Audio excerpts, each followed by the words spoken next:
no solamente como genetista, particularmente en el asesoramiento sobre técnicas de detección genética, ¿sí? Técnicas diagnósticas o pronósticas o predictivas, que ahora vamos a ver un poquito cuál es la diferencia por ahí.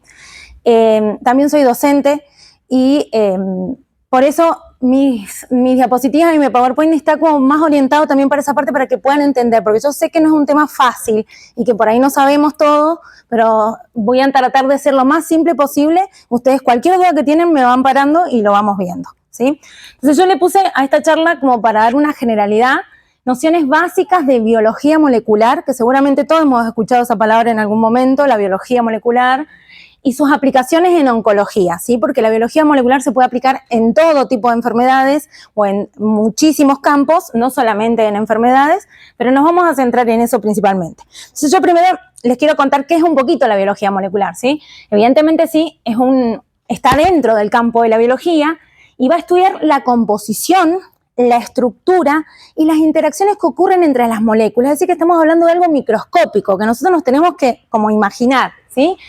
Y ahí aparecen dos moléculas súper importantes que tienen que ver, por supuesto, con la genética, que tienen que ver con la biología molecular, que son los ácidos nucleicos. Tenemos el ADN y el ARN. Seguramente los han escuchado nombrar. Siempre se escucha el ADN, qué sé yo, para estudios de paternidad, que es lo más común, ¿sí?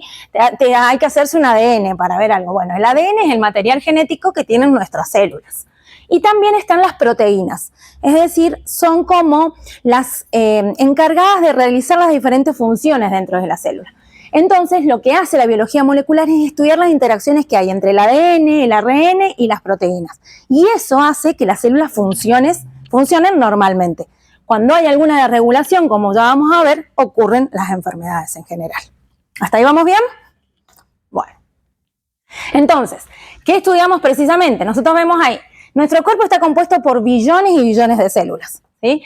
En la célula tenemos el núcleo. Todas las células tienen núcleo, a excepción de los glóbulos rojos, ¿sí? Que no tienen núcleo, porque no les hace falta, porque solo transportan hemoglobina con oxígeno. No solo, es una tarea súper importante, pero bueno, no tienen núcleo y no tienen ADN, por eso tampoco.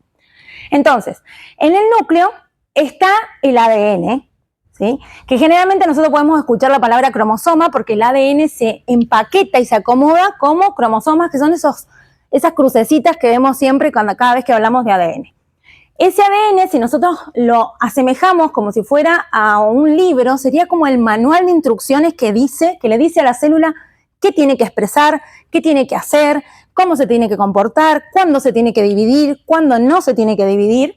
Entonces, ese manual se pasa a ARN, que sería como una copia, ¿sí? Como una traducción del ADN para que la célula lo pueda leer. Y de ese ARN vamos a formar proteínas, que las proteínas serían como leer las instrucciones para poder armar un mueble, ¿sí? Entonces ahí vamos armando todas las funciones de la célula. Si nosotros habláramos de una casa, podríamos decir que los ladrillitos son las células, ¿sí? A medida que se van formando las paredes serían los tejidos pueden formar luego órganos cuando formamos las habitaciones todas juntas van a formar la casa y eso va a formar todo un organismo que sería nuestra casa completa. Y todo tiene que estar en su lugar y funcionando correctamente para que esté todo en orden, ¿sí? Para que funcione todo bien.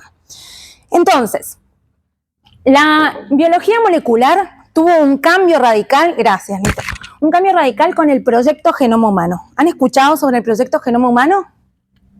¿No? ¿Qué implicó el proyecto Genoma Humano?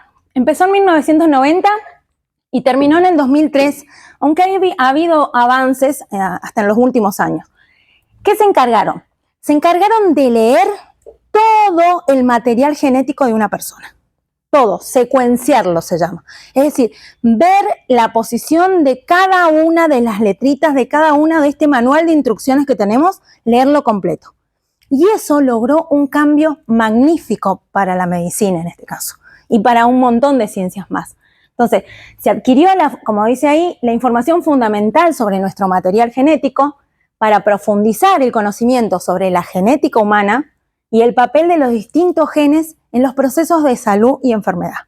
Poder saber qué gen codifica o tiene la información para dar determinada proteína y que si está alterado, esa proteína va a estar o no va a estar.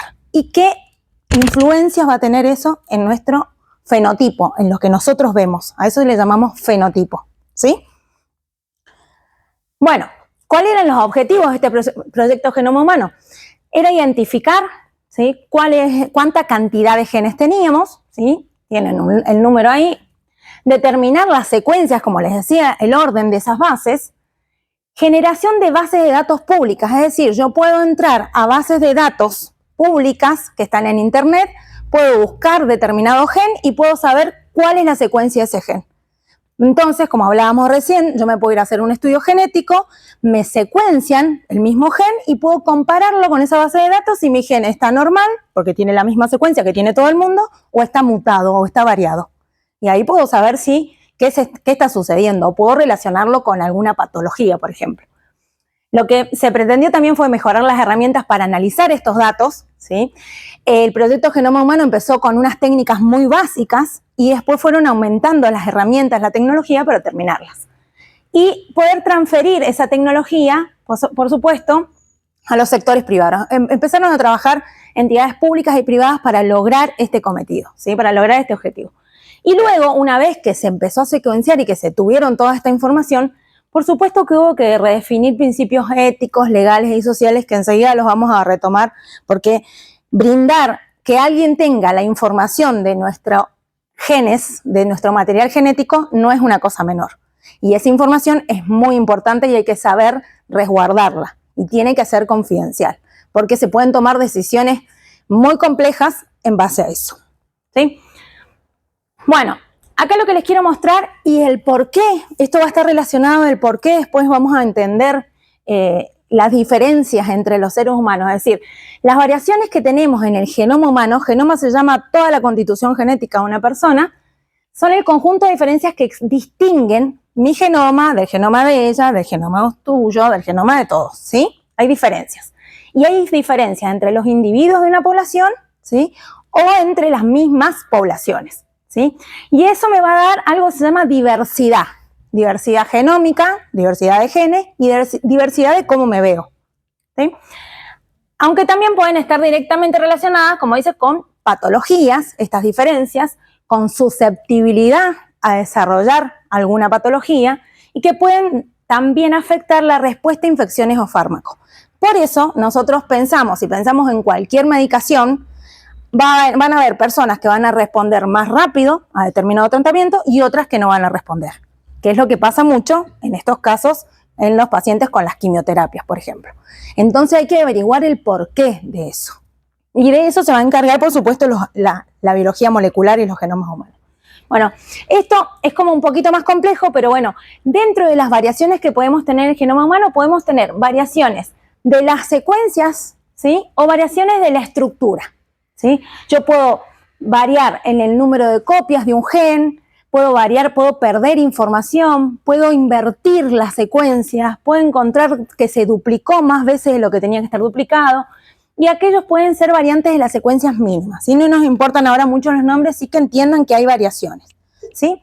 Y esas variaciones que se tienen que determinar y que se van a determinar en las personas con alguna patología o en las personas con cáncer, se clasifican, ¿sí? Se clasifican si son variantes, ¿sí?, que están en la población y son patogénicas, es decir, es una variante genética, algo que se encontró en una persona que está relacionada con una patología, si son probablemente patogénicas, si aún no se sabe, ¿sí?, hay un cambio en el ADN, pero no se sabe si tiene una relación con alguna patología.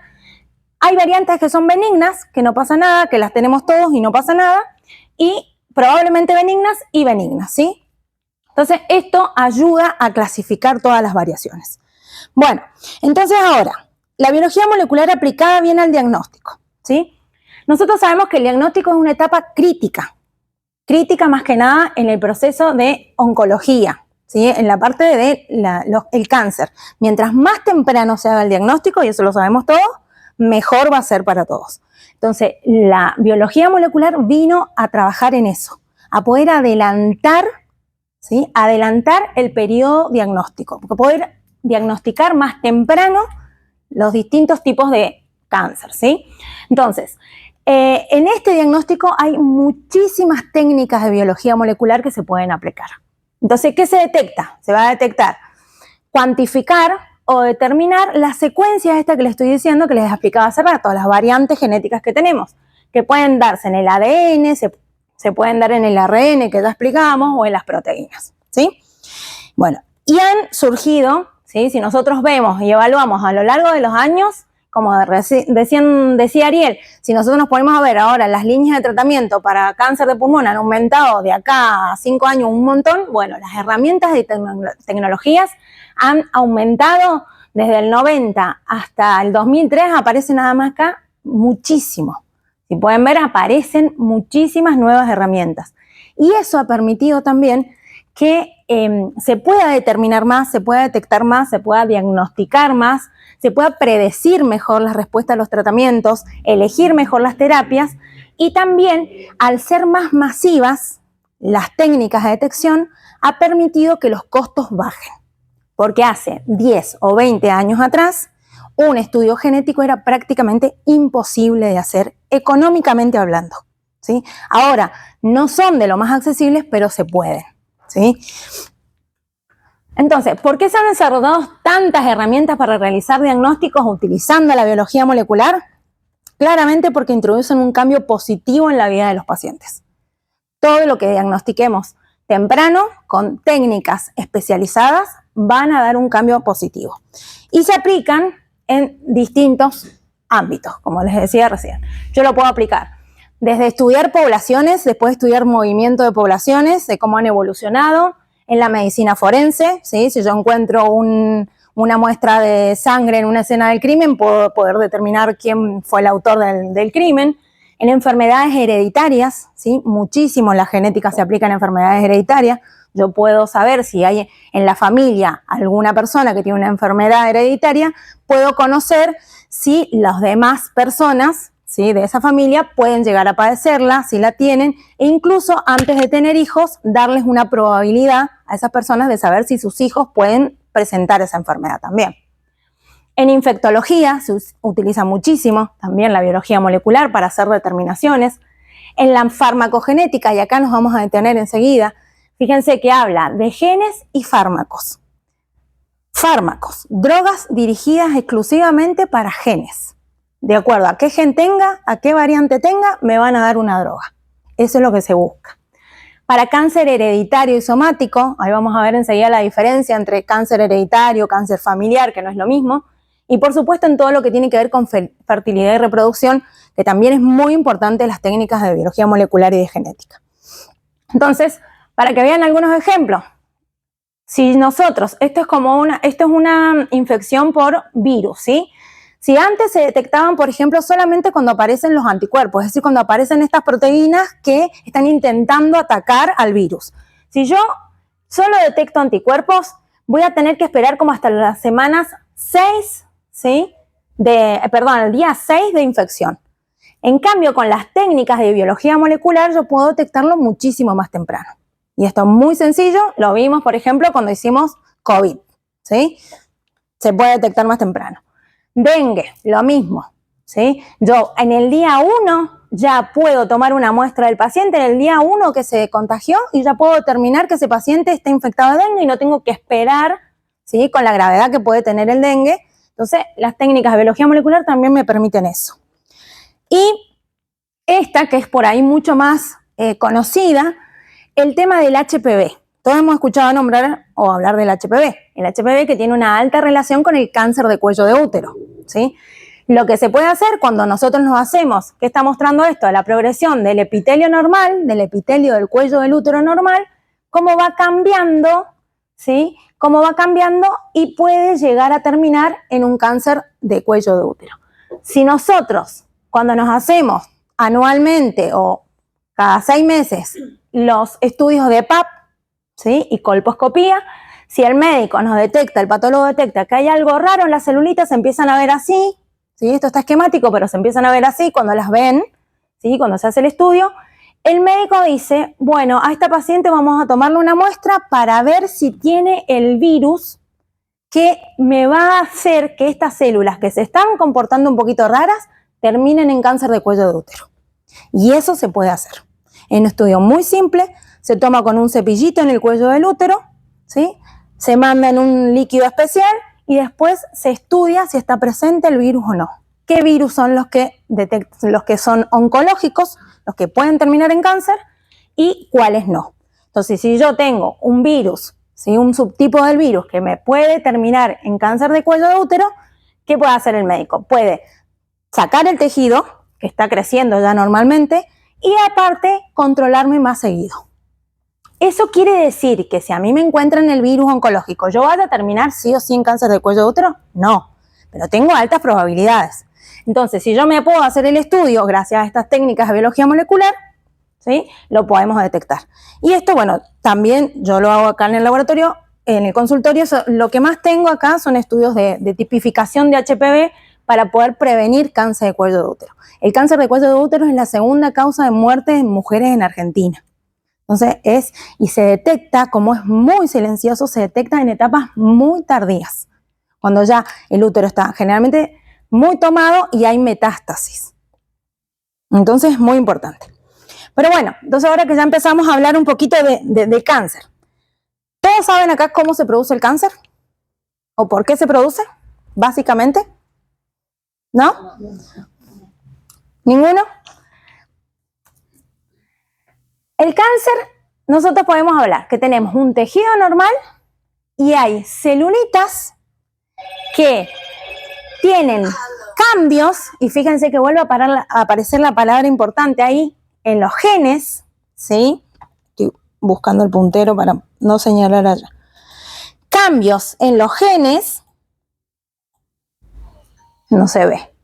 Bueno, no importa. Cambios en los genes que controlan, miren, las células obviamente, y la forma en la que crecen y se dividen las células. Entonces, cuando la célula pierde el control de cómo crece y cómo se divide, empieza a crecer descontroladamente y arma lo que se llama un tumor. ¿Sí? Ese tumor, si sale del lugar en donde estaba, es decir, que no está ahí quietito y se queda como encapsulado, eso sería como un tumor benigno. Entonces el médico podría venir, lo extirpa y listo, no hay problema. Si estas celulitas están tan descontroladas porque sus genes han tenido cambios que hace que se puedan mover e invadir, llegar a los vasos sanguíneos, llegar a los ganglios linfáticos y moverse hacia otros tejidos, eso se llama cáncer. Y cuando ocurre eso, ¿sí? Que estas células tienen el potencial de moverse e ir a otros tejidos a colonizarlos, porque lo único que les importa a estas células es crecer y crecer y crecer. No cumplen ninguna otra función. Y por eso alteran tanto el órgano donde están creciendo. Entonces, salen de ahí, del tejido en el que empezaron a crecer, supónganse que es la mama, van a los ganglios, van a la sangre y colonizan, por ejemplo, pulmón. Y ahí tenemos una metástasis de pulmón. Entonces, pero los cambios que tienen que ocurrir en esas células para que pase esto son en los genes. Por eso, ¿sí? Tenemos que ver, fíjense, para que se introduzca al desarrollo del cáncer se necesita la pérdida de al menos algún tipo de gen. Yo les voy a explicar los genes más generales, ¿sí? Hay genes que lo asemejamos a un semáforo. Hay genes que se dedican, supresores de tumores, ¿sí? Que evitan que esas células crezcan descontroladamente. Hay genes que van a reparar los daños que vayan ocurriendo en el ADN, por ejemplo, daños que yo me puedo provocar si tomo mucho sol, ¿sí? Daños en las células de la piel. ¿Sí? O si fumo, ¿sí? Daños que van a provocar, el tabaco va a provocar daños en mis células, ¿sí? Pulmonares. Y hay otros genes que son protooncogenes, se llaman. ¿Vieron? Son genes que cuando cumplen la función normal tienen que controlar que la célula se divida bien, pero cuando algo le sucede y se mutan, se cambian, pasan a ser malignos, digamos. ¿Sí? Entonces, cualquiera, al menos uno de estos, tiene que estar mutado. Tiene que haber un cambio para que esas células se descontrolen y empiecen a crecer como locas. Entonces, si nosotros nos asemejamos como un auto, fíjense, nosotros tenemos, este sería como un cromosoma, donde están los genes ubicados, ¿sí? Tenemos un gen normal, el auto anda normal, ¿sí? Todo funciona bien. Cuando tenemos una mutación, un cambio en uno de esos genes, estos eran los genes, ¿sí? Que cuando se mutan se vuelven malignos, esto hace que esta célula se empiece a descontrolar y empiece a andar como loca. Y acá lo vemos asemejado como que el auto no tiene control y puede hasta chocar, ¿sí? Eso, ¿sí? ya puede desarrollar un tumor. Yo tengo una mutación en un oncogen particular y ya puedo desarrollar un tumor. Y se puede estudiar. Los oncogenes ya están casi todos estudiados. Yo puedo ir a ver si tengo mutado un oncogen. Puedo hacerme un estudio genético para verlo. Después puedo ver los genes supresores de tumores, que son los que van a prevenir el cáncer. Como ellos tienen que prevenir, imagínense, si dejan de funcionar porque se mutaron, es como si se nos pinchara una rueda del auto, ¿sí? Empieza a aumentar la susceptibilidad. Entonces, cuando hablábamos hace rato de que le dijeron a esta persona que tenía una probabilidad de desarrollar, es porque seguramente encontraron una de estas mutaciones. Entonces yo ya aumenté la probabilidad, ya mi auto no funciona bien. Si yo, encima que ya tengo una rueda rota, rompo la otra, la pierdo, lo que sea que pueda suceder, ya eso me puede originar también un tumor. ¿Sí? Entonces, en la célula, ¿sí? Lo que hay, siempre hay un equilibrio entre crecer, entre ir hacia adelante y un equilibrio entre las células que no pueden crecer descontroladamente y tienen que ir a muerte celular. Cuando esta balanza, porque estos genes están dañados y porque estos dejaron de cumplir su función, ¿sí? Se desequilibra, ¿sí? Apoptosis es lo mismo que muerte, si es un ejemplo, ahí empezamos a desarrollar un tumor. ¿Sí? Hay un desequilibrio entre los genes que tienen que parar y los genes que les gusta o que van a motivar a la célula a crecer. ¿Sí? Entonces, ¿qué se necesita? ¿Qué necesita una célula para ser tumoral y para poder ser tumoral? Tiene que tener un crecimiento autónomo. No puede controlarse. Crece y crece sin importarle las células que están al lado, sin importarle si hay alimentos, sin importarle si hay irrigación sanguínea, no le importa nada, crece solamente. No va a responder a las señales de inhibición. Las células están todas, se están mandando mensajes todo el tiempo, comunicándose, diciéndose, no, mira, acá en este tejido necesitamos más células, no crezcas más. Bueno, le mandan esas señales a esa célula que ya está descontrolada porque tiene muchos cambios, muchos genes dañados y no hace caso. No se va. Cuando eso pasa, la célula intenta mandar a esa célula que muera solita. Tampoco. No hace caso a eso y no muere. Se sigue dividiendo. Empieza angiogénesis, empieza a desarrollar ese tumor sus propios vasos sanguíneos. Es decir, no solo que ya crece, sino que se empieza a irrigar a sí mismo. Y como crece tanto, a veces los mismos vasos sanguíneos que tiene ya no le alcanzan, incluso hay partes que se mueren del tumor, pero incluso sigue así creciendo. Y ahí ya tiene la capacidad de invade primero lo que está por debajo del tejido, ¿sí? Que se llama membrana extracelular, ¿sí? Todo el tejido, y después empieza a pasar a vasos sanguíneos, a ganglios y metastatiza. Se va para todos lados, ¿sí? Además, podemos hablar de otras capacidades que tiene el tumor, como por ejemplo evitar la respuesta inmune. Cuando hay una célula que está tumoral, que está creciendo, que está invadiendo un tejido, el sistema inmune la detecta o intenta detectarla y esta célula la engaña al sistema inmune. Se escapa. Le expresa en su membrana celular, como vimos la celulita en principio, expresa algunas proteínas que le hacen creer al sistema inmune que es una célula como todas las demás. Entonces el sistema inmune no la puede reconocer. Puede promover inflamación, ¿sí? Hay muchos efectos que van a dar consecuencias, ¿sí? Por la inflamación. Se desregula, por supuesto, el metabolismo. Y hay una inestabilidad genómica y mutaciones. Por supuesto, ya vimos que habíamos tenido mutaciones y hay una inestabilidad de todo el genoma. Una vez que la célula y el tumor empezó a crecer y a crecer y a crecer sin control, cada vez se mutan más genes. Entonces cada vez vamos a encontrar más mutaciones. Y mientras más mutaciones encontremos, va a ser más complejo el tumor. ¿Sí? Entonces, si vemos un ejemplito acá, ¿sí? Hay técnicas acá, vamos a centrarnos para que vean un poquito, ¿sí? Ya habíamos dicho que las técnicas moleculares podrían servir para detectar HPV, ¿sí? Para para HIV, por ejemplo, antes de hacer un trasplante. Acá tenemos clamidia trachomatis, son otros tipos de enfermedades, ¿sí? Para COVID, que está acá. Acá para terapia, fíjense, estos son nombres que a ustedes son siglas, pero son nombres de genes. Son nombres de genes que están generalmente mutados en la mayoría de los tumores. Entonces, yo detecto puedo detectar la mutación de este gen y yo ya sé si este gen está mutado y en qué lugar está mutado, que este paciente a determinada terapia no va a responder. Entonces esa terapia le dicen al médico, mira, tiene mutado este gen, no le des esta terapia porque este paciente va a ser resistente, entonces lo vas a hacer pasar por la quimio, por los efectos secundarios, por todo lo demás y no va a responder. Y ese es uno de los primeros genes que se empezaron a estudiar. El BRAF es otro, que también cumple la misma función. El HER2 es uno de los más estudiados en mama. ¿Sí? Mama, como les decía el doctor, mama está muy estudiado. Y uno de los primeros genes que se estudiaron, ¿sí?, fue el HER2. ¿Sí? El HER2 es un receptor que se ubica en la membrana de las células que le manda señales de crecimiento a la célula todo el tiempo. Como que le está diciendo a la célula, tenés que dividirte, te tenés que dividir, te tenés que dividir, te tenés que dividir.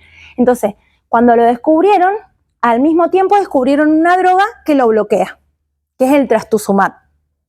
¿Sí? Que es un anticuerpo que bloquea ese receptor para que ese receptor deje de mandar señales de crecimiento y así lograr un mejor tratamiento y que el tumor deje de crecer y muera.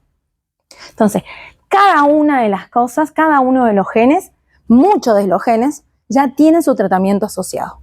Por eso es importante determinarlos. Entonces, como habíamos dicho al principio, el cáncer es una enfermedad genética en esencia. Los genes no se pueden escapar de ninguna persona que le hayan dicho, como decía el doctor, que ha tenido cáncer, sí o sí nos tendrían o nos deberían haber hecho algún estudio genético. ¿Sí? Fíjense que el origen genético y ambiental, por supuesto que no solamente los genes, ¿sí?, van a ser los culpables, sino también nuestro ambiente, ¿sí? El tabaquismo, la alimentación, ¿sí?, si estoy expuesto a determinados tóxicos, todo va a influir también. El 85 y el 90% de los tumores son esporádicos. ¿Qué significará esporádicos? ¿Qué les parece? Que se sana. Que van y vienen. Que son azarosos. Es decir, que le pueden ocurrir a cualquiera, claro. Totalmente azar. Entonces, el 85 al 90% de los tumores son esporádicos, es decir, se van generando mutaciones en mi cuerpo, capaz que yo ya vamos a ver, ya nací con algunas capaz las heredé, algunas se produjeron en las primeras etapas de la vida, algunas me las produje porque tomo sol todos los días, lo que sea, pero son esporádicos, ¿sí? No tengo que tener ninguna componente familiar hereditaria. Y solo el 4 al 6% son cánceres que tienen agregación familiar y a veces ni siquiera se conoce el gen responsable, ¿sí? El 12% de los cánceres se conoce el gen o la mutación responsable de la enfermedad y tienen un patrón de herencia determinado. Es decir, que si yo encuentro el gen, ¿y qué significa autosómico dominante? Significa que si mi abuela tuvo ese tipo de cáncer y tiene esa mutación, se la pasó a mi mamá, y mi mamá le va a dar el mismo tipo de cáncer y me la va a pasar a mí y a mí me va a dar el mismo tipo de cáncer. ¿Sí? Eso es como que no tenés como escapatoria. Y por eso, volvemos a decir, es imprescindible determinar estas marcas genéticas. Entonces acá yo les quiero mostrar con el cáncer de mama, que es uno de los cánceres más comunes, cuál es la diferencia que hay entre cáncer familiar y hereditario, que no es lo mismo, ¿sí? Fíjense, el cáncer familiar va a hacer referencia a familias en las que se han dado varios cánceres de mama, pero no tienen ninguna alteración genética específica que sea la causa evidente de ese tipo de tumor. O sea, los estudiaron a todas las personas, a todas esas mujeres u hombres, acuérdense que los hombres también pueden tener cáncer de mama, y no encontraron ningún gen que pudiera determinarlo. Pero si bien vos estudias a la familia y hay un montón de cáncer de mama. Esto se da entre un 15 y un 20% de los cánceres de mama. Y en general este porcentaje se mantiene para todos los cánceres que tienen, ¿sí?, que son de este tipo familiares. Los hereditarios son el menor porcentaje, ¿sí?, y está relacionado directamente con una alteración genética. No sé si se acuerdan que se le llamó efecto Angelina Jolie en esa época. A todos nos suena siempre eso. Bueno, ella tenía antecedentes familiares de mamá, abuela, tías. Entonces, ¿qué hizo? Se hizo un estudio genético para ver si tenía presente la alteración genética. Si había heredado, se lo hicieron su mamá, se lo hicieron su abuela, se lo hizo ella. Y todas tuvieron mutados 2 genes que son muy importantes, que no importa ahora cómo se llaman, pero son 2 genes muy importantes y estaban mutados. Cuando uno tiene esos genes mutados, se puede observar. Por ejemplo, ella se lo hizo muy joven, no sé cuántos años tenía, 30, supónganse que tenía. Todavía no había tenido ningún indicio de desarrollo del tumor. Se hizo el estudio genético, le dio la mutación. ¿Y qué significa eso? ¿Que te va a dar sí o sí el cáncer de mama? No, pero te aumenta el riesgo de producirlo en un 80-90%. Es decir, ella tenía un 80-90% más probabilidad de desarrollar cáncer de mama que cualquier persona de la población. Entonces, ahí se tomó una decisión para ella, sus médicos decidieron, y ella también, porque los médicos tienen que decidir con el paciente, tomaron una decisión profiláctica, ¿sí? Preventiva, y le hicieron una mastectomía, sacaron las 2 mamas y sacaron ovarios también. Porque los mismos genes que están mutados producen cáncer de mama y cáncer de ovario. Los 2 tipos. Entonces, ¿qué sucede? Por ejemplo, en el caso que esto se hace mucho en mujeres, ¿sí? que se hace en el estudio genético. Por ejemplo, si no han tenido hijos, antes de sacarle los ovarios, se puede tomar muestras de óvulos y se puede conservar los óvulos, ¿sí? Para si en algún momento después quiere decidir tenerlo. Pero esa decisión se puede tomar, ¿sí? Entonces, ya teniendo la información que me brinda un estudio genético, yo puedo tomar una decisión con información, que es lo importante. Bueno, acá es lo mismo, ¿ven? Estos son los cánceres esporádicos, los al azar. Yo tengo, esto es como un arbolito genealógico. Los cuadraditos son los varones y las nenas son las redondas. Aparece un caso eventual en una familia, un caso esporádico, ¿sí? Un caso al azar. En el cáncer hereditario yo tengo el mismo, ¿sí? Y siempre aparece uno en todas las generaciones. Por ejemplo, en este caso estamos hablando del cáncer de mama. Y el cáncer familiar no necesariamente tienen que ser del mismo tipo.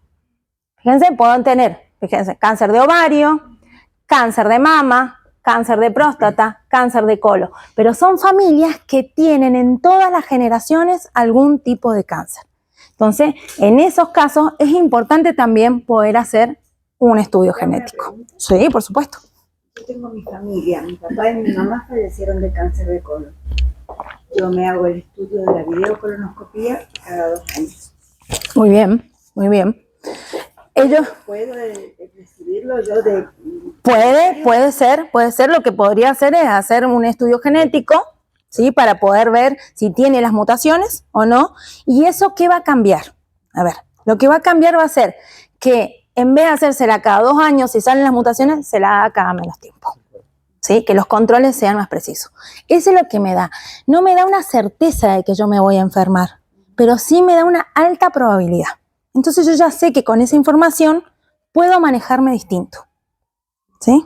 Lo mismo que pasaba con el HPV. Los familiares no tienen relación de genes, ¿no? En general, en el familiar no se suele encontrar un único gen que sea el que lo produce, que produce a todos.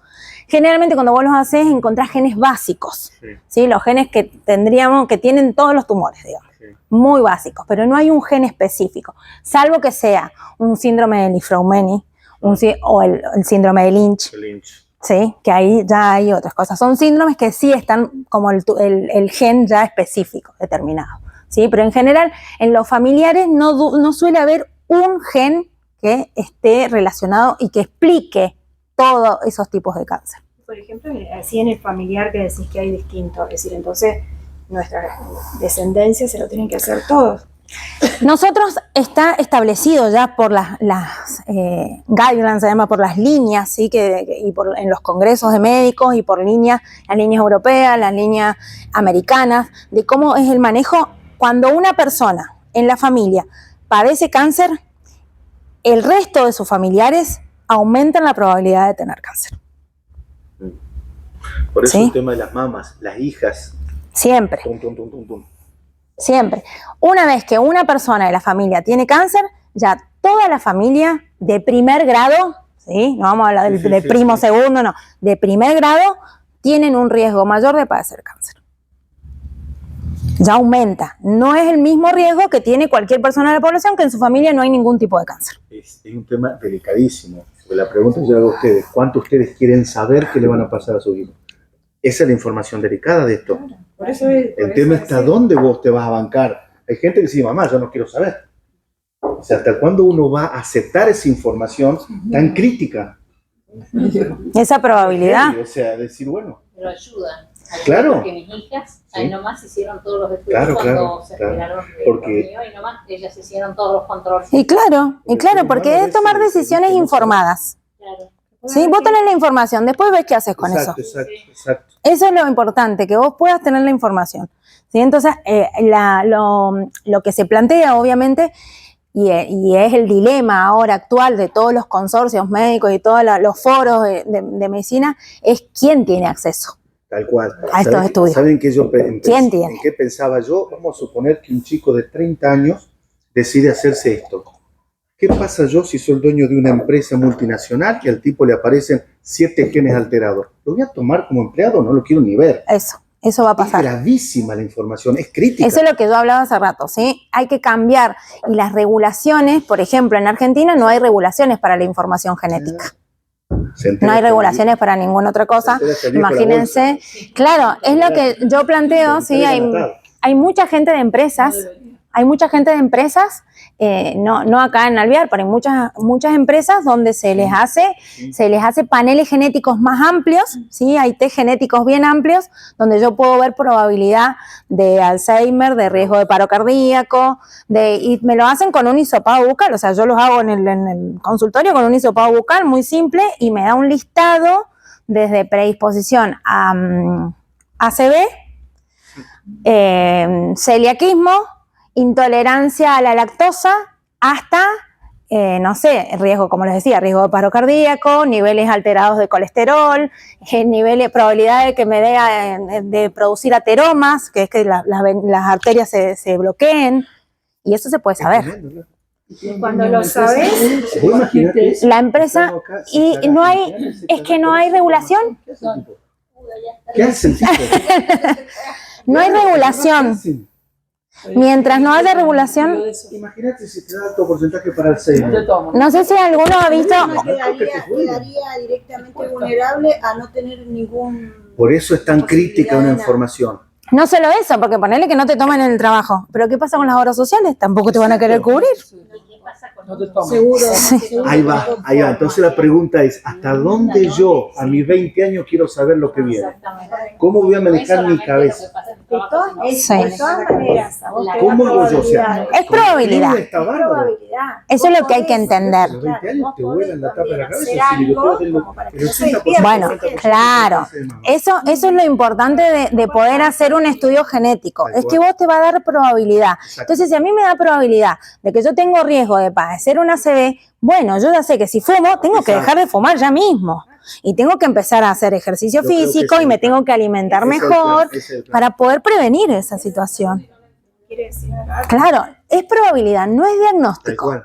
Ninguno de estos test son diagnósticos, ¿sí? Algunos sí. Algunos, una vez que están el tumor desarrollado, se hacen algunos genes que tiene que expresar y yo ya sé si está para un lado dentro de las leucemias, por ejemplo, se hace mucho, ¿sí? Yo puedo identificar diferentes tipos de leucemia de acuerdo a los genes que expresan y las clasifico, ¿sí? Entonces eso me ayuda a hacer diagnóstico. Pero los test genéticos, la mayoría son predictivos, ¿sí? Son probabilidad.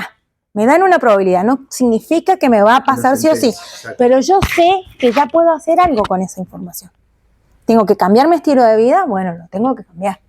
¿Sí? ¿Tengo que mejorar esto? Bueno, ya sé. ¿Me tengo que hacer los controles más seguido? Bueno, me los hago. ¿Sí? Perfecto. Bueno, lo que viene acá es para mostrar justamente con el carcinoma esporádico en el desarrollo del cáncer de colon, ¿sí? Volviendo a hablar de estos genes que se tienen que mutar, ¿sí? Acá se habla de los genes, del gen más común que se tiene que mutar, que es el primero generalmente que se muta y está mutado en todos los cánceres de colon, que se llama APC. ¿Sí? Yo tengo una población normal que tiene las dos copias, ¿sí? Generalmente nosotros tenemos dos copias de cada uno de los genes, ¿sí? Uno que que me dio mi mamá y otro que me dio mi papá. Porque todos los cromosomas están de pares. Nosotros tenemos 46 cromosomas, 23 vinieron en el óvulo, 23 vinieron en el espermatozoide. Y entonces tengo 2 cromosomas 1, tengo 46, 2 cromosomas 2, y cada uno de los cromosomas tiene una copia de un gen. Uno del papá, que vino del papá, y otro que vino de la mamá. Entonces, acá tengo las 2 copias de este gen, que es el APC, que es típico de colon, normales. A lo largo de la vida, las células se dividen, yo como algo picante, tomo alcohol, hago esto, o mis células un día se descontrolaron, les pasó algo y se mutó una de las copias. Dejó de funcionar. Entonces, esa célula epitelial de colon sigue siendo normal, pero ya tiene una sola copia de ese gen. Este gen está involucrado en el crecimiento, en controlar que la célula no se vuelva loca, ¿sí? Si aparece otra mutación y ya se inactiva completamente la función de esta APC, yo empiezo a tener una célula de ese epitelio, de ese tejido, hiperproliferativa, que está creciendo mucho, ¿sí? Luego aparecen cambios, y acá aparece la epigenética que te interesa, que se llaman hipermetilaciones, ¿sí? Eso me lo puede producir la alimentación, por ejemplo, ¿sí? Que se agreguen grupos metilo, ¿sí? Un químico a mi ADN, y ya junto con las copias, esto que ya estaba mutado, ya me da un adenoma. Y ya luego, lo que casi siempre sucede es que hay una mutación de un oncogen, de los primeros que vimos, que cuando se mutaban se hacían malignos y hacían que la célula creciera, y se muta el KRAS, que es el más típico, y ya me da un adenoma intermedio. Después puedo perder algunos, como el SMAD, y ya tengo un adenoma avanzado, y si sigo sumando mutaciones, ya tengo el carcinoma. Y eso es un carcinoma esporádico, al azar. Le ocurre a cualquier persona sin tener antecedentes. El colon, el cáncer de colon, el de mama y el de ovario son los que tienen más componente hereditaria. Que lo veríamos como, a ver, podemos decirle familiar, o acá vamos a tomar familiar como si fuera hereditario. Esta célula que tenía 2 copias, ¿sí? En vez de tener la célula normal, yo ya tengo, ¿sí? Una copia que ya la recibí mutada. Entonces yo ya tengo, ya nací con esa, ahí cuando dice germinales, porque mi línea de inicio en el óvulo, en el espermatozoide, ya venía mutada. Entonces ya mi camino es más corto. Entonces por eso yo tengo que averiguar, ¿esa mutación está? Entonces yo ya sé que el camino este puede ser mucho más corto, me tengo que cuidar más. Volvemos a lo mismo. Pero es el caminito que sigue. Este modelo, ¿sí? Está hecho para colon, para mama, para todos. Y ya los genes claves están identificados. Entonces ya se sabe qué buscar. Entonces, hay algunas preguntitas ahí que dice requieren respuesta. ¿Qué genes son relevantes en el cáncer? Es decir, ¿qué genes hay que estudiar? ¿Qué vías de señalización que se tienen que regular con terapia? Las vías de señalización es que un gen activa uno, activa otro y le va diciendo a la célula que crezca y crezca y crezca. No es un solo gen, porque ese se mutó y ya empezó a activar muchos genes. ¿Cuál es la terapia disponible para esa mutación? Es decir, yo me hago todo el test. ¿Hay terapia para esa mutación que yo tengo o no lo hay? ¿Qué hacemos si no lo hay? ¿La va a haber? Si somos 5 en el mundo, supónganse que tenemos esa mutación, ¿alguna farmacéutica va a desarrollar una droga para mi mutación? Entonces hay muchos dilemas que se van a plantear con esto. ¿Qué se hace? ¿Cirugía o tratamiento? Bueno, eso es de antaño, de que empezaron los... ¿Cuál será el comportamiento clínico del paciente? Es decir, ¿qué va a pasar con ese paciente de acuerdo a las mutaciones que tenga? Entonces, nosotros habíamos dicho que el cáncer es una enfermedad multifactorial, así que hay muchos factores asociados, no solamente los genes, sino también el ambiente, ¿sí? También todo lo que me afecta. La localización de los genes van a ser importantes, identificar esos genes va a ser importante, y yo voy a poder hacer diagnóstico, ¿sí? Como estábamos hablando recién, para hacer una medicina predictiva, para predecir lo que va a suceder, y la farmacogenética. Ahí lo vamos a ver. Y tengo que identificar la función de los genes para poder tener una terapia farmacológica específica para ese gen que no está funcionando. Esto se le llama medicina genómica, medicina individualizada, oncología de precisión, también lo pueden escuchar. ¿Qué pasaba antes? Nosotros tenemos pacientes, todos estos pacientes tienen el mismo diagnóstico. Todos tienen cáncer de mama. Se las da la misma droga. Y a ese grupo de pacientes voy a tener algún pequeño subgrupo que tiene beneficio y toxicidad. Otro que no hay beneficio, pero hay toxicidad. Otra que no se benefició con esa terapia y no hubo toxicidad. Y otra que tiene beneficio y no toxicidad. Es decir, que es como al azar. A mí me dan la misma droga para todos, que le dieron a todos. Algunos van a responder, algunos no van a resistir los efectos secundarios de la quimio. ¿Qué se busca? Que tengan los pacientes con el mismo diagnóstico, que yo los pueda dividir en subgrupos según su estudio genético mutacional. ¿Qué genes expresa el tumor de este grupo? ¿Qué genes expresa el tumor de este grupo? ¿Qué gen es este? ¿Qué gen es este? Y yo le doy un tratamiento óptimo para cada paciente, donde disminuya, ¿sí?, los efectos secundarios y donde tenga la mejor respuesta, ¿sí?, el mejor pronóstico, donde el paciente pueda curarse o tenga una sobrevida mayor. La mayoría de los genes, ¿sí?, están estudiados. ¿Sí? Esto que ven todos con siglas son los genes que están alterados más comúnmente. Se estudian, se tienen todos ya muy estudiados, ¿sí?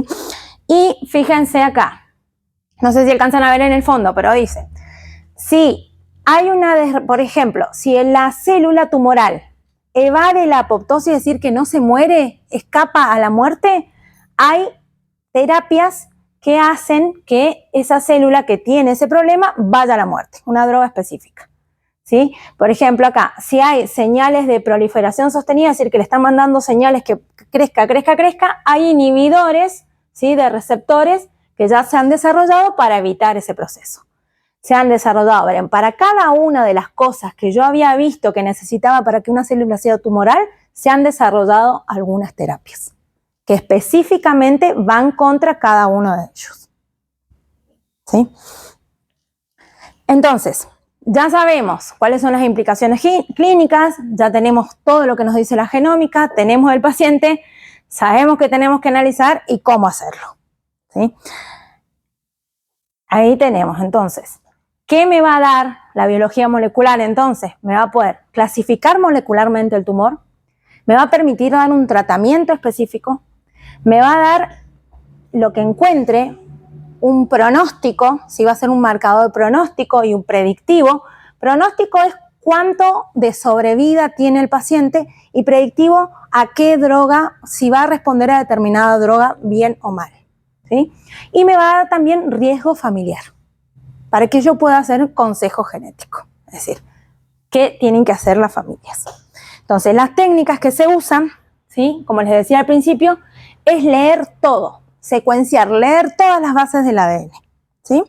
Y existen paneles de secuenciación. Es decir, ahora vamos al estudio. ¿Qué me puedo hacer? Bueno, hay paneles genéricos, donde yo me puedo hacer, por ejemplo, panel de cáncer en general. Se estudian 50 de los oncogenes y genes supresores más comunes. ¿Sí? Bueno, estas son cuestiones más específicas.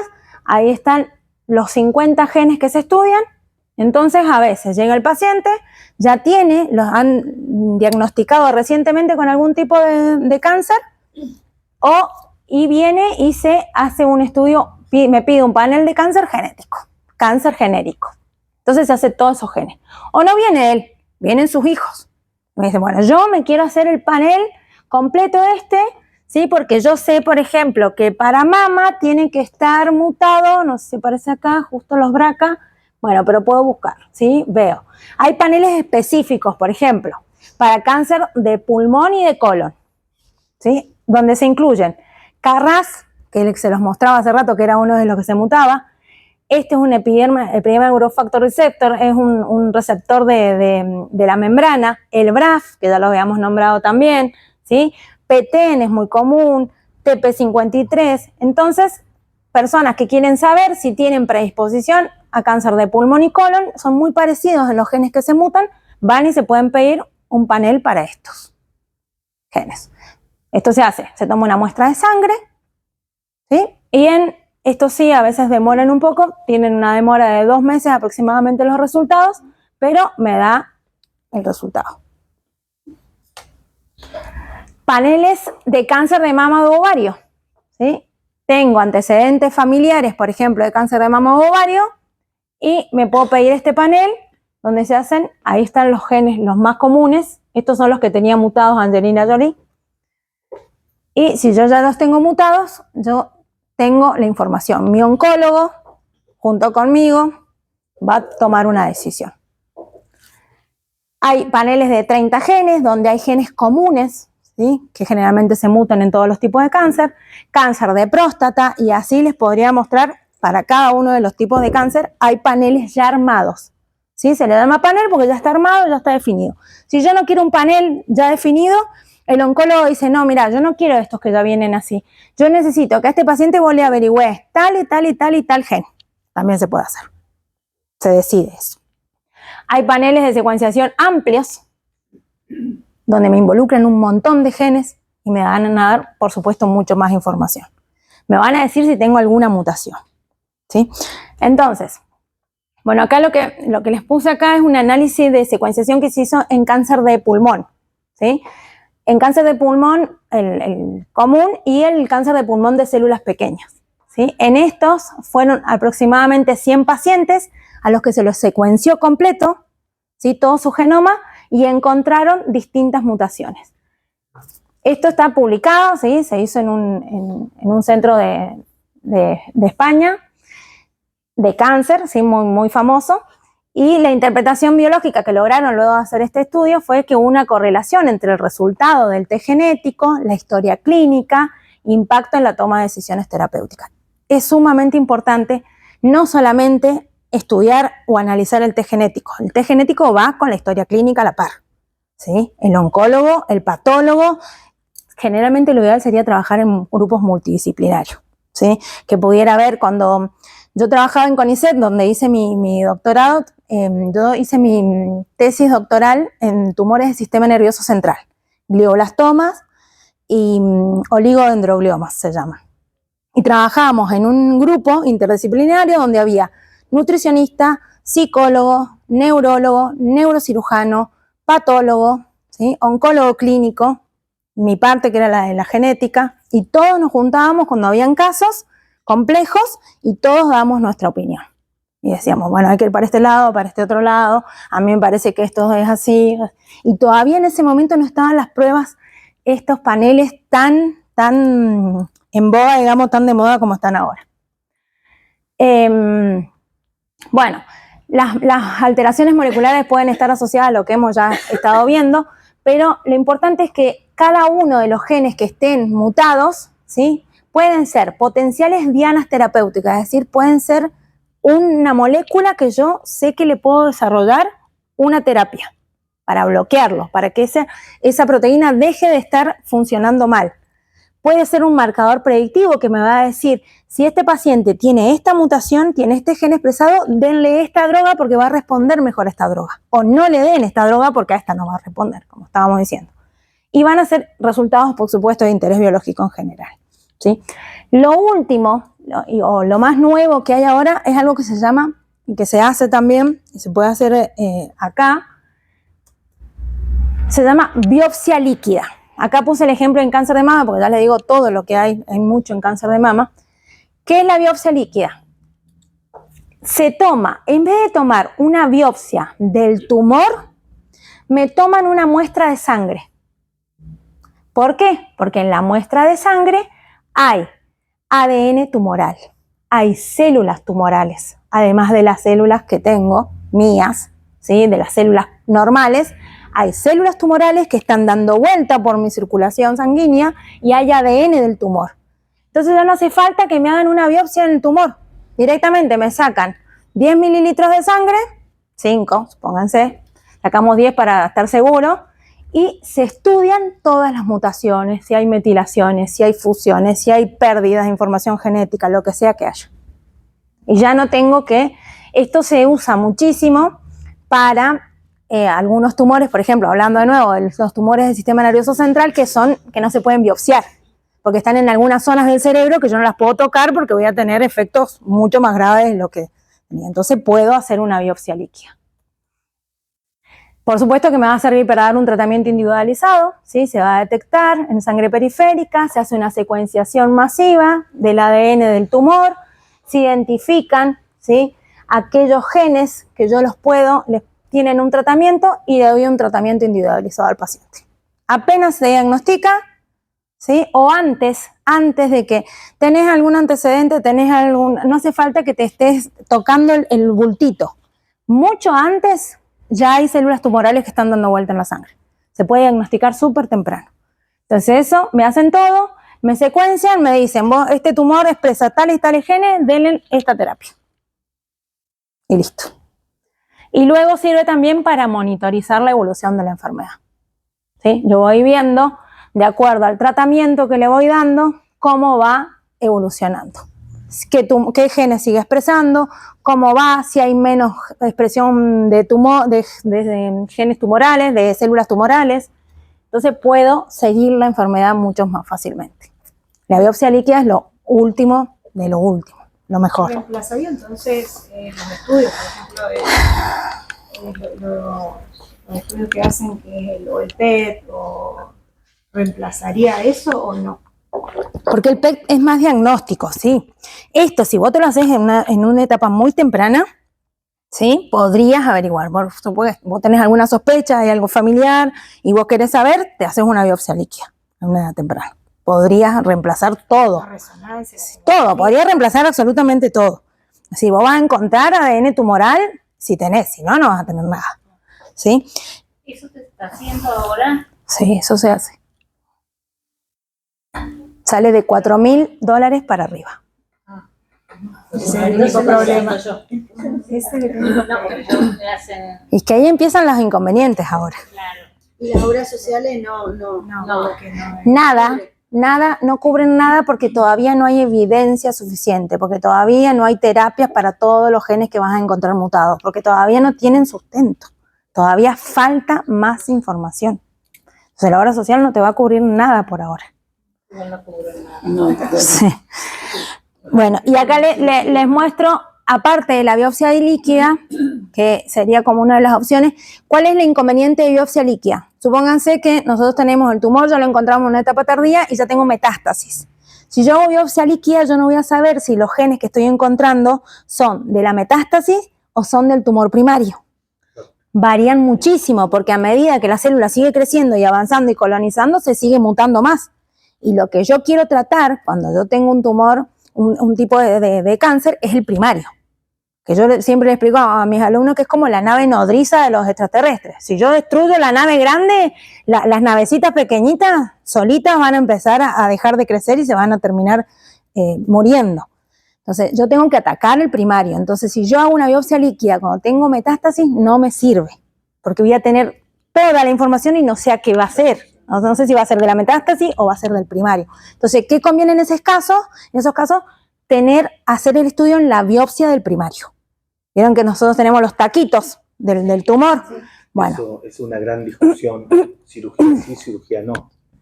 Claro. En mi caso, no voy a ser autorreferente, conociendo esto yo fui a la cirugía. Claro. Porque la madre de todos los males había que sacarla. Después vemos qué hacemos con los viejitos desparramados. Pero ojo, no siguen toda esa línea. No. Acá en Mendoza hay 2 grandes centros. Yo fui a un lugar que hacían, los otros me proponían otra cosa. Claro. Según el criterio también. Claro, según el criterio del oncólogo, según las guías que siga, porque ellos tienen que seguir guías. Ellos dicen, saquen. Sí. Saquen. Sí. En general siempre la primera línea, la primera estrategia, mientras sea posible, es la cirugía. Sí. Es la cirugía, sí. Y una vez que ya tenés la biopsia del tumor, si después vos querés hacerte un estudio genético de qué genes expresa tu tumor, ¿sí? A esto les muestro una empresa que hace, hay un montón, ¿sí? ¿Esa es la mía? No es la tuya esta, no es la tuya esta. Este es el Oncodip, ¿sí? Se llama Oncodip.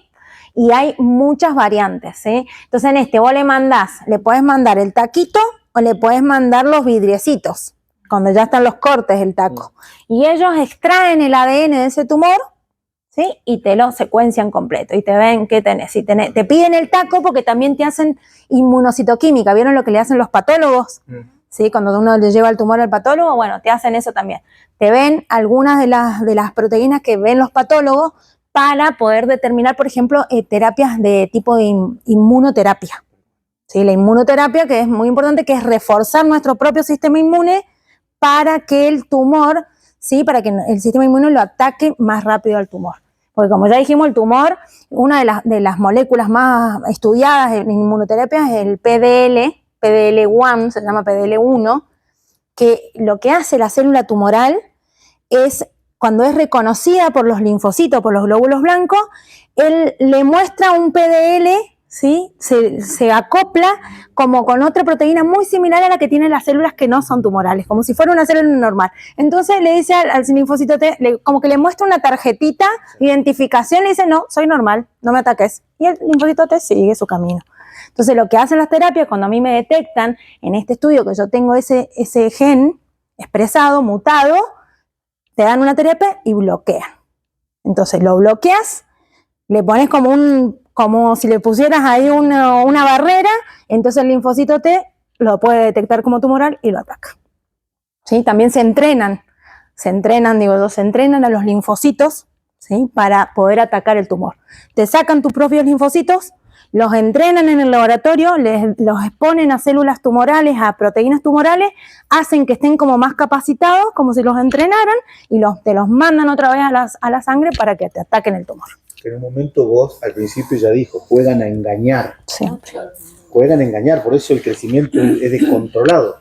Al no reconocerlo como no propio, van. Crecen y no les importa nada. Bueno, y estos hay muchos, ¿sí? Yo puedo elegir, ¿sí? Si me lo hago de sangre, si lo hago de material tumoral, ¿sí? Esta es una de las empresas. No sé, Ari, ¿qué querías? No, me quedé pensando en la biopsia líquida, va con el primario. Y sí, va con el pirámide. ¿Y después de qué va a depender los costos? De cuántos genes te analicen. Estos te analizan 300, pero hay algunos, uno que se llama Oncodip Premium, que te analiza 600 genes. Y que claro. Como todas las cosas que llaman premium. Mientras vos vas pasando, chicos, y bueno, y ese es el dilema ahora, el tema económico. Sí. El problema es ese, el problema es qué pasa cuando no tenés acceso. Bueno, entonces, lo que dice la empresa, esto es todo tomado de la empresa, como les digo, hay y hay un montón más que se dedican a lo mismo. Se puede usar para tumores sólidos en estadio 3 o 4, en adultos y en glioblastomas para los niños. Los tratamientos estándar, cuando los tratamientos estándar ya se han agotado, ¿sí? Cuando los biomarcadores detectados no son útiles, cuando tengo cáncer muy agresivos o raros, y este es el que les decía que analiza 638 genes, 20 genes de ARN, te analiza el tejido, te hace de todo, ¿sí? Identifica tratamientos aprobados que pueden ser efectivos, define las terapias a las que se puede ser resistente, propone ensayos clínicos en los que participar, entender por qué los tratamientos han dejado de funcionar, te explica todo.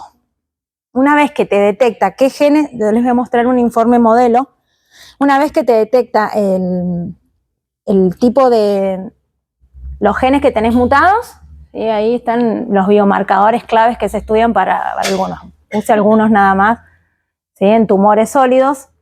Además se estudia lo que te hacen estos paneles, estos estudios de secuenciación masiva, es estudiarte carga mutacional tumoral, es decir, cuántas mutaciones tenés. Si dentro de todo el ADN de ese tumoral tenés muchas mutaciones o pocas mutaciones, ¿sí? Si tenés inestabilidad de microsatélites. ¿Y por qué es importante que tengas mucha carga mutacional? Porque si vos tenés mucha carga mutacional, ya hay una droga, que es la que aparece acá abajo, que ya está definida para eso. Entonces te dan esa droga. Si tenés inestabilidad de los microsatélites, que los microsatélites son las regiones finales de los cromosomas, esos que vimos al principio, quiere decir que se rompen muy fácil y se mutan muy fácil, también hay una droga que te va a servir. Y si tenés este gen también mutado, también hay otras drogas que te sirven. Entonces, cada uno, acá en cáncer de mama, te aparece la expresión de tal gen, la expresión de tal otro, y abajo te sale la droga que ya está asociada. ¿Sí? Y en el informe te aparece lo mismo. Te dice, si la mutación que tenés tiene una terapia asociada, o si hay algún estudio en fase clínica, es decir, un ensayo que esté probándose. Entonces, por ahí te pueden sugerir si querés participar del ensayo. Y ¿qué quiere decir un ensayo clínico? Que están probando una droga que todavía no saben si funciona o no. Entonces, si vos querés anotarte, te podés anotar. Y lo que pasa es que como hay genes en mutaciones nuevas, ¿sí? No tenemos, la cuestión es que no hay drogas para todos. Claro. La importancia que tiene eso es que vos como paciente, si la primera línea no anduvo la segunda, la tercera, la cuarta, ellos te dicen, tu chance es participar de esto. Claro. ¿Me entendés? Entonces es una chance que te están dando. Con consentimiento, Sí, con aceptás todo, lo con que todo. viene y lo tenés que aceptar porque es la chance que tenés. Por eso, ¿me entienden lo que le digo? Yo Sí. creo que te están ofreciendo un paso más. ¿Para dónde sale? Dios dirá. Pero hasta donde salió la cosa vino más. En todos esos pasitos, nada de eso te anduvo. Sí, bueno, esto es lo que viene. Por eso, ojo, se hace en mi especialidad también. Sí. En el desarrollo de drogas nuevas para el EPOC, para el asma bronquial, hay drogas todo. nuevas muy avanzadas, pero vos tenés que tener un consentimiento. Es decir, mira, tu asma, para usar un paralelismo, no superponerme con lo que dice, pero tu asma evolucionó tanto que lo que hay disponible ahora no funciona. Está en etapa de desarrollo tal cosa y en humanos, porque ya también se superó el tema de los animales, pasó todo. Claro, ya está en ahora humanos. En humanos sí, bueno, vos tenés que estar dispuesto groseramente a poner el cuero en esto, pero sos consciente que puede andar o no andar, pero todo lo otro ya lo hiciste y ya no. ¿Qué hay que hacer? Sí, que los adelantos no sé, sino como... Si no, no se adelanta. Exacto. Sí. Pero tienen que pasar, pasan, Sí, es dentro de todo un montón de cosas previas y el problema es ese por ahí con las terapias nuevas, que como vos ya pasaste todas las líneas de terapia, tu sistema inmune está devastado. Entonces por ahí la droga, si te la dejaran probar de primera línea, ¿y qué se plantea ahora con el tema de la biopsia líquida? Cuando vos tenés un primario nada más, que por ahí no lo van a hacer falta más los patólogos. Porque a mí no me va a importar de dónde viene el tumor ni dónde está. Vos ya sabés cómo tratarlo. Si no me importa si está en la mama, si está en el colon, si está en el esófago, si está en el páncreas. A mí lo que me importa es qué genes expresa. Tal cual. Y yo le voy a dar la terapia para los genes que exprese. Hasta ahora se viene dando la terapia según el tipo de órgano donde apareció, según las más terapias convencionales. Y también porque el sistema de salud, y ahí vamos otra vez a lo mismo, porque el sistema de salud es lo que tiene acceso. No tiene el sistema. Entonces se están armando en todos los países consorcios para poder hablar de estos temas. Sí. Porque los sistemas de salud tienen que empezar a trabajarlos y a manejarlos. Imagínate que vos tengas ya el cáncer y ya te haces una cosa, decir ese estudio, listo, ya está. Claro, y podés salvar tu vida, Claro, y si no tenés acceso, ¿qué pasó? Nada. Entonces, tremendo. Bueno, para terminar, la pregunta es: ¿cáncer? No, tu cáncer. Sí, es tu cáncer. Entonces, la medicina personalizada se va a centrar en eso, en adaptar la medicación a los factores genéticos, bioquímicos y estilo de vida específicos del paciente. Por eso, y remarco el tema del estilo de vida, porque ustedes han tenido charlas sobre nutrición y sobre otras cuestiones y son básicas también.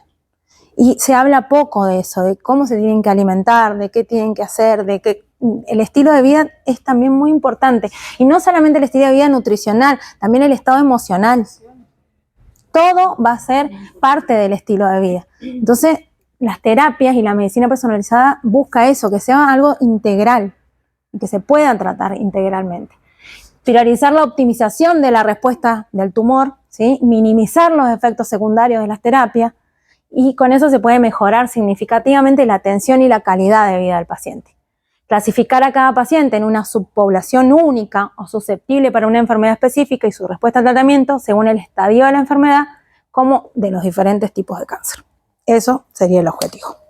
Bueno, eso es todo.